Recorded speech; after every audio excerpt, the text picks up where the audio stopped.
Welcome to the Therapy for Black Girls podcast, a weekly conversation about mental health, personal development, and all the small decisions we can make to become the best possible versions of ourselves. I'm your host, Dr. Joy Harden Bradford, a licensed psychologist in Atlanta, Georgia. To get more information, visit the website at therapyforblackgirls.com. And while I hope you love listening to and learning from the podcast, it is not meant to be a substitute for a relationship with a licensed mental health professional. Hey y'all, thanks so much for joining me for session 88 of the Therapy for Black Girls podcast. This is our last episode of 2018, and of course I wanted to spend some time chatting with y'all about your plans for 2019. Now is the time when many of us are thinking about New Year's resolutions and things we want to do differently next year. For a lot of us, it feels like a natural reset. Everything starts over, we get a new planner, maybe a new schedule, and everything just seems like you get a chance to start fresh. And while of course you can do this anytime, there's nothing wrong with using this opportunity to assess what's happened in the past and figure out how you want to move forward in the future. So if you're planning to make some changes in the new year, here are 7 tips that just might help. 1. Don't just make a resolution, make a goal and a plan. Otherwise, you may fall into the trap of not really making the changes that you want to make. Number 2. Spend time being thoughtful about what changes you want to make and why. And spend time thinking about what in your life will need to expand, be removed, or reworked for these changes to take place. Remember that changes don't happen in a vacuum. And so when you make changes in your life, changes happen in other people's lives too. And sometimes people don't want you to change and they'll resist you changing. This is not to say that you don't change. Just be aware of it and prepare for how to respond when it happens. Number 3, make your goals realistic. If you rarely cook, saying you're going to cook 5 nights a week may not be the most realistic goal. But it's absolutely realistic to think that you could cook 3 nights out of the week.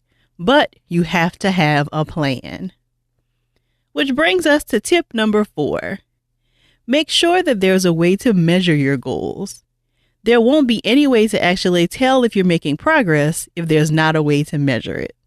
So if your goal is to make more time for your friends, perhaps you specify that you'll schedule to spend time with at least one friend each month.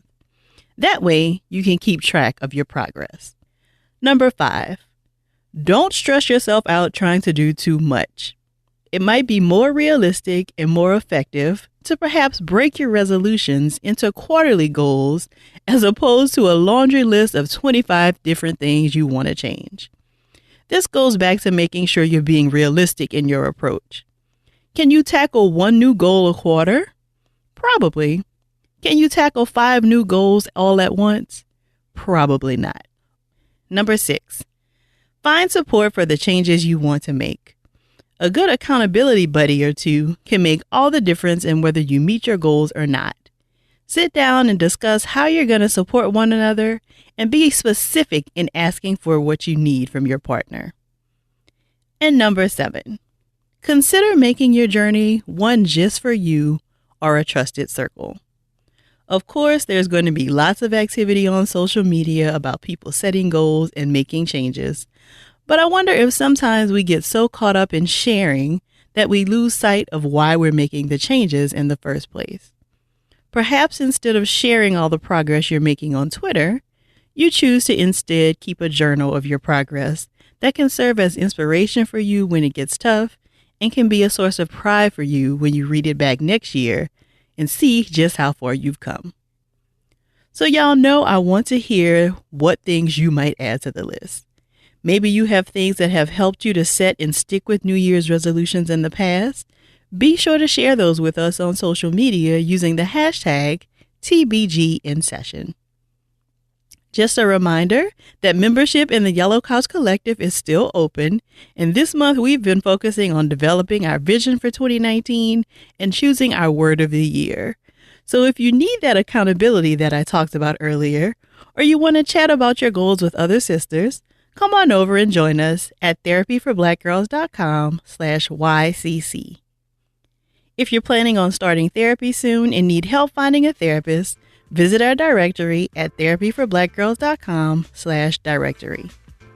And be sure to grab your TBG swag or a copy of the Breakup Journal in our online store at therapyforblackgirls.com/shop. I'm wishing you all a peaceful and happy holiday season and can't wait to catch up with you again in 2019. Thank y'all so much for listening and make sure to take good care of yourself.